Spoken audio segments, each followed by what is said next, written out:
काहे मान करे ना जब एक सपना।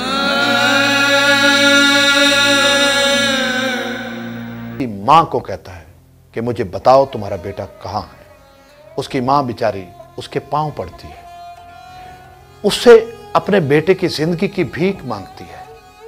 लेकिन पप्पू अपने साथियों समेत वहां पे मौजूद था और उससे कहता है कि मुझे पैसे चाहिए या तुम्हारा बेटा चाहिए। अगर वो मुझे अभी पैसे नहीं देगा तो आपको मालूम है ना कि मैं क्या करता हूं, मैं आप सबको मार दूंगा। थोड़ी देर बाद तालिब हुसैन की फिर कॉल आती है, तो मैं उसे बताता हूँ कि हम गाड़ियाँ, मैं और मुख्तलिफ पुलिस की तुम्हारी मदद के लिए गाड़ियाँ, और मैंने अपने अफसरान को बता दिया है, तो हम पहुँच रहे हैं। तो वो बड़ा रंजीदा आवाज़ में बोला कि मुझे लगता है ये मेरे ख़ानदान को मार देगा। और मैंने कहा तुम कहाँ से बोल रहे हो, क्योंकि तुम बड़ा आहिस्ता बोल रहे थे। तो उसने कहा कि मैं छत पे एक वो कबूतरों का खुड्डा टाइप है उसमें छुपा हुआ हूँ, क्योंकि मुझे पता था कि पैसे मुझसे बने नहीं हैं तो ये मुझे मार देगा। अब ये मेरे बच्चे और 2 बच्चे और मेरी बीवी और वालदा को सेन में लेके खड़ा है, आप जल्दी मेरी मदद को पहुँचे, ऐसा ना हो कि वो मार दे। कैसे कैसे जालिम इंसान इस दुनिया में मौजूद है।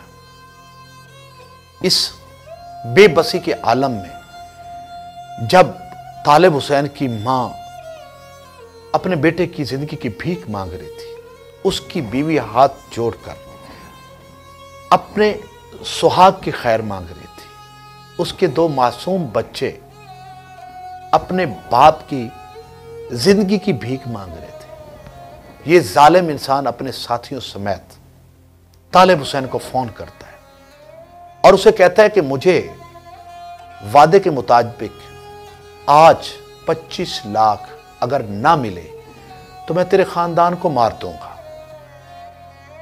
तालिब हुसैन कहता है कि मेरे पास 5 लाख हैं, वो भी बड़ी मुश्किल से मैंने इकट्ठे किए, मैं आपको वो देता हूं और बाकी 20 लाख मैं 1 हफ्ते में आपको अरेंज करके दे दूंगा।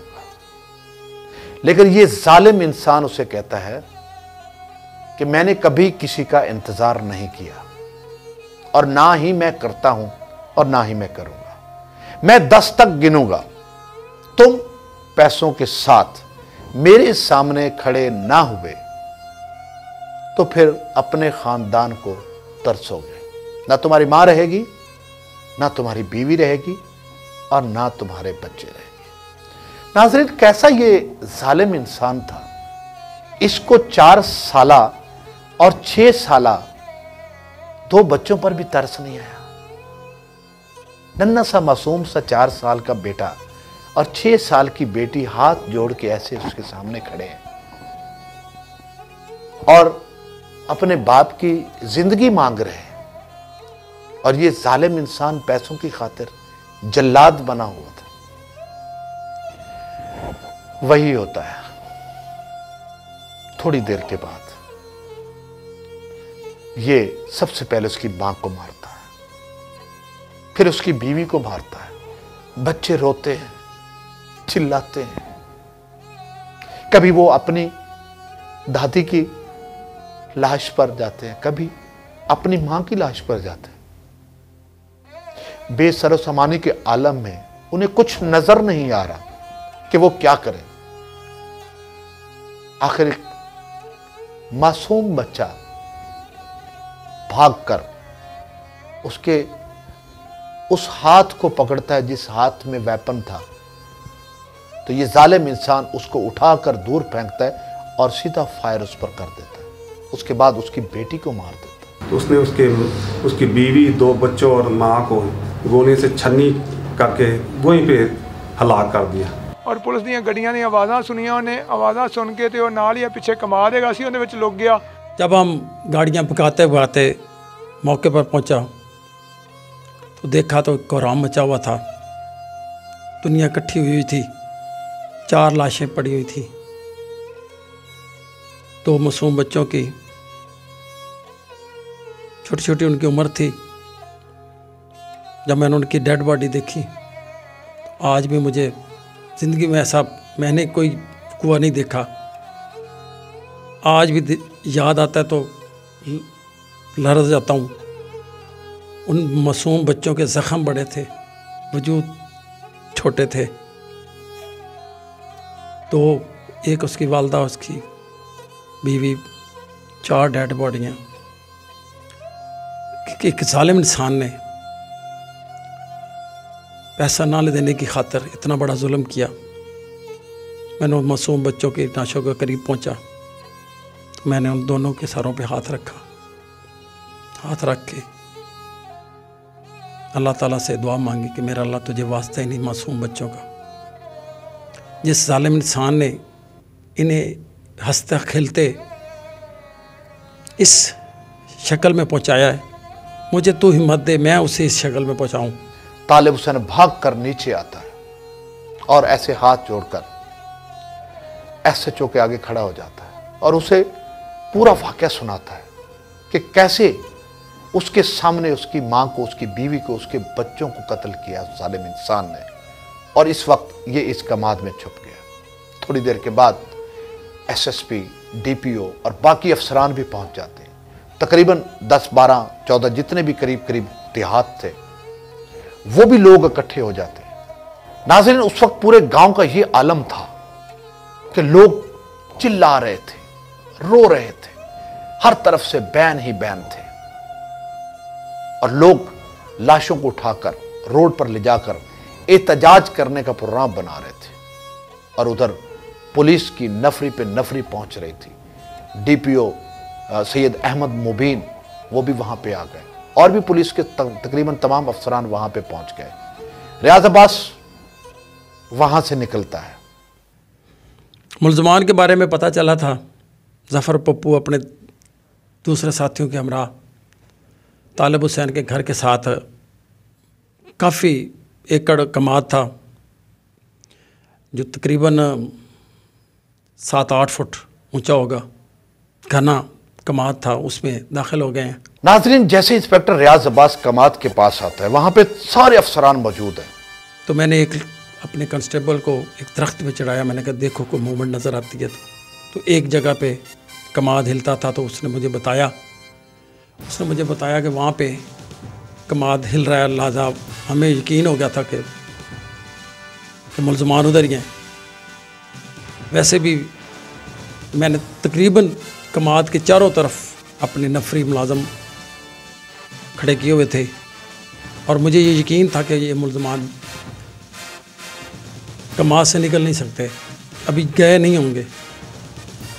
लिहाजा मैंने सोचा कि मैं अपने साथियों को कहा, जो मेरे माशाल्लाह दिलेर लीड फोर्स और दूसरे कांस्टेबल थे, कि मैं कमाद में जाना चाहता हूँ, इसको पकड़ने की कोशिश करूँगा और इसके साथ मुकाबला करूँगा, चाहे मुझे इसमें ज़िंदा रहूँ या ना रहूँ। मैं क्योंकि बच्चों के सर पे हाथ उठाया, कसम उठाइए मैंने जाना है। कैप्टन सैयद अहमद मुबीन वो भी मौजूद थे। रियाज अब्बास उनके पास आता है और इजाज़त तलब करता है कि मुझे इजाज़त दें, मैं कमाद में जाकर मुल्ज़िमों का पीछा करना चाहता हूँ। तो मुझे अहमद मुबीन साहब, मेरे SSP साहब और राजा फैसल साहब और दूसरे अफसरान और कम अज़ कम 10-12 जो देहातों के लोग, काफ़ी दुनिया इकट्ठी हुई थी। उनमें से काफ़ी लोग कह रहे थे कि कमाद में बहुत ज़्यादा ख़तरा है। अहमद मुबीन साहब को मैंने कहा मैंने जाना है, तो पहले तो उन्होंने कहा कि ख़तरा बहुत ज़्यादा है, नुकसान हो सकता है पुलिस का। इससे पहले भी काफ़ी पुलिस अफसर ज़ख्मी और शहीद किए हुए हैं। इस वतन की पुकार पर जाने निसार है, तेग की ज़रूरत नहीं, ये तन ही तलवार है। कौन है मरहबो अंतर जरा सामने आए, मेरी पुष्ट पर मौजूद जुर्रते हैदरे कर्रार है। इस धरती पर जो कोई भी वार करेगा, इस धरती पर जो कोई भी वार करेगा, मेरी जुर्रते वार से वो आज ही मरेगा। मेरा इरादा देखते हुए थपड़ा भी मारा और दुआ भी दी। मैं कहा अल्लाह ताला तेरी मदद करेगा। तो मैं अपने साथियों के हमरा कमाद में गया। अंदर जाते ही मुलजमान ने हम पे फायरिंग शुरू कर दी। इतला हुई तो इंस्पेक्टर रियाज बास अपनी नफरी के हमरा उन्होंने घेरा डाल लिया। तो हालांकि वो इतनी शदीद अंदर से फायरिंग कर रहा था कि लेकिन रियाज बास एक स्टिल उधर खड़ा हुआ था। 4-5 घंटे तक दोनों तरफ से फायरिंग होती रही। हालांकि मैं समझता हूँ कि ऐसे हालात में पुलिस आगे नहीं बढ़ती, लेकिन अकेला रियाज बास तकरीबन मेरे ख्याल में कुछ 7-8 गाँव के लोग उधर इकट्ठे थे। इसके बावजूद 5 घंटे तक फायरिंग होती रही। नाजरीन, जिस वक्त इंस्पेक्टर रियाज अब्बास और उसकी टीम उस कमाद में इन जालिमों का मुकाबला कर रही थी तो लोग बाहर दुआएं मांग रहे थे कि या अल्लाह पुलिस को फतह दे, या अल्लाह इस जालिम इंसान को तबाह बर्बाद कर। इसी तरह वक्त गुजरता रहा, फायरिंग की आवाज़ें चलती रही, दोनों तरफ से फायरिंग हो रही थी। कमाद के अंदर लोग बाहर हैं, गांव के गांव इकट्ठे हो चुके थे। उनको नज़र आ रहा था कि पुलिस अंदर दाखिल हो रही है। इसमें हमारे 2-3 मुलाजिम ज़ख्मी भी हुए। बहरहाल हमारा मुकाबला चलता रहा। 4-5 घंटे आमने सामने हमारी फायरिंग चलती रही। तो अल्लाह ताला ने और वो उन मासूम बच्चों के और वो लोग जो बाहर मेरे लिए दुआ दे रहे थे और मुकाबला भी देख रहे थे, उन दुआओं से मुझे अल्लाह ताला ने फतह दी। और वो नासूर के साथ जो मेरे साथ लड़ता मारा गया। और उसके बाद जब यकीन हो गया रियाज बास को तो ये कमाद में घुस गए। हालांकि हम भी घबरा गए कि यार अंदर से इनको ना फायर लग जाए, लेकिन बेतहाशा 5 घंटे मुकाबले के बाद उस नसूर को हलाक किया। कुछ देर बाद फायरिंग रुकती है और लोगों तक ये इतलाह पहुंचती है कि एक मुलजिम मारा गया। थोड़ी देर बाद उसको बाहर लाया जाता है तो लोग भागकर उसको देखते हैं। पहले तो मुझे नहीं पता था कि ये जफ़र और पप्पू ये मारा गया। ज़ख्मी था, नाम पूछा, इसी दौरान वो बाहर लाए तो डेथ होगी उसकी।